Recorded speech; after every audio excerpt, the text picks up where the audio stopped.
2 days నుంచి మనం చూస్తున్నాం భారతీయ జనతా పార్టీ పైన కామెంట్ కానీ, అదేవిధంగా బండి సంజయ్ గారు కేంద్ర మంత్రి ఆయన పైన కామెంట్ కానీ చాలా ఎక్కువనే ఈ బీఆర్ఎస్ నేతలు ఇప్పుడు కాంగ్రెస్ నేతలు స్టార్ట్ చేసినారు.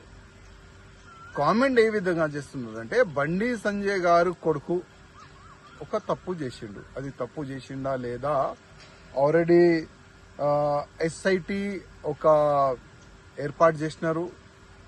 ఈ ఎస్ఐటి పెట్టిన తర్వాత ఎంక్వైరీలో అసలు వాస్తవం ఏంది అది మొత్తం బయటికి వచ్చేస్తుంది. కానీ ఇంకా ఎంక్వైరీ కూడా స్టార్ట్ కాలేదు. ఇవాళనే రేవంత్ రెడ్డి గారు డీజీపీ గారితోని కమిషనర్ గారితోని మాట్లాడి అసలు బండి సంజయ్ కొడుకు కేసు ఏంది వివరాలు కూడా మన ముఖ్యమంత్రి గారు తీసుకున్నారు. ముఖ్యమంత్రి గారు అడిగినారు కూడా, బండి సంజయ్ కొడుకు పైన కంప్లైంట్ చేసి చాలా రోజైంది, ఎందుకు యాక్షన్ తీసుకోలేదని ముఖ్యమంత్రి గారు కూడా అడిగినారు. పోక్సో కేసు కింద బండి సంజయ్ గారి కొడుకు పైన కేసు అయింది. అసలు ఇది కుట్రనా లేక వాస్తవం ఇది కేసు అయిందా, ఇది తప్పు జరిగిందా, ఈ ఎస్ఐటిఓలు మొత్తం ఎంక్వైరీ చేసి రిపోర్ట్ అయితే పెడతారు. కానీ బండి సంజయ్ గారు కానీ మా పార్టీ కార్యకర్తల అధికారులు ఎవరు కూడా ఎంక్వైరీ జరగకూడదు ఎవరు కూడా చెప్పలే. బండి సంజయ్ గారు ముందు నుంచి చెప్తున్నారు, ఒక్కవేళ నా కొడుకు కూడా తప్పు చేస్తే ఎంక్వైరీ చెయ్యండి, వేరేకి శిక్ష ఏ విధంగా ఇస్తారు నా కొడుకు కూడా ఆ శిక్ష వేయండి, మేము రెడీ అని బండి సంజయ్ గారు ముందు నుంచి ఈ మాట చెప్తున్నారు.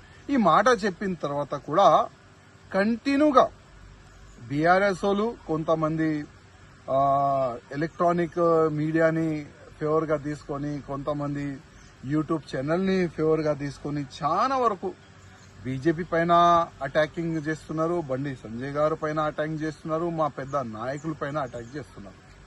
చేయని వాళ్ళ అలవాటు. కానీ 29 ఇంటర్మీడియట్ మన విద్యార్థులు, అది కూడా వాళ్ళు మేనర్ ఉండే చనిపోయినారు ఇదే బీఆర్ఎస్ సమయంలో. అప్పుడు ఇదే రిజైన్ గురించి అంశము ఎవరు కూడా లేపట్లే. అప్పుడు ఎవరు కూడా దీనిపైన మాట్లాడలే. ఎంతో మంది విద్యార్థులు చనిపోయినారు. అదేవిధంగా జూబ్లీ హిల్స్ లో ఒక ఎంఐఎం నేత కొడుకు రేప్ కేసులో కూడా ఇన్వాల్వ్ అయినారు. మళ్ళా దానికి పెద్ద పెద్ద నేతలు కూడా సపోర్ట్ చేసినారు. అప్పుడు కూడా రిజైన్ గురించి ఎవరు కూడా మాట్లాడలే. కానీ ఇవాళ బండి సంజయ్ గారు రిజైన్ ఇవ్వాలని ఒక అంశం లేబడుతున్నారు. రిజైన్ ఎందుకు ఇవ్వాలి? బండి సంజయ్ గారు ఒకవేళ ఎంక్వైరీ జరగకూడదు, నా కొడుకు అమాయకుడు చెప్తే ఆ విధంగా మీరు డిమాండ్ చేయొచ్చు. కానీ బండి సంజయ్ గారు ఒక కార్పొరేటర్ గా ఒక ఎంపీ అయినారు, ఒక ఎంపీగా ఒక కేంద్ర మంత్రి అయినంటే ఎంత కష్టపడి అక్కడ వరకు అయినా పోయినారు. ఒకసారి ఆలోచన చేయాలి రిజైన్ అడిగేవాళ్ళు. కానీ మీకు రాజకీయం ముఖ్యం, మీరు రాజనీతి చేస్తారు, నో ప్రాబ్లం. కానీ బండి సంజయ్ గారు గురించి తప్పుగా ఎవరు కూడా మాట్లాడొద్దు.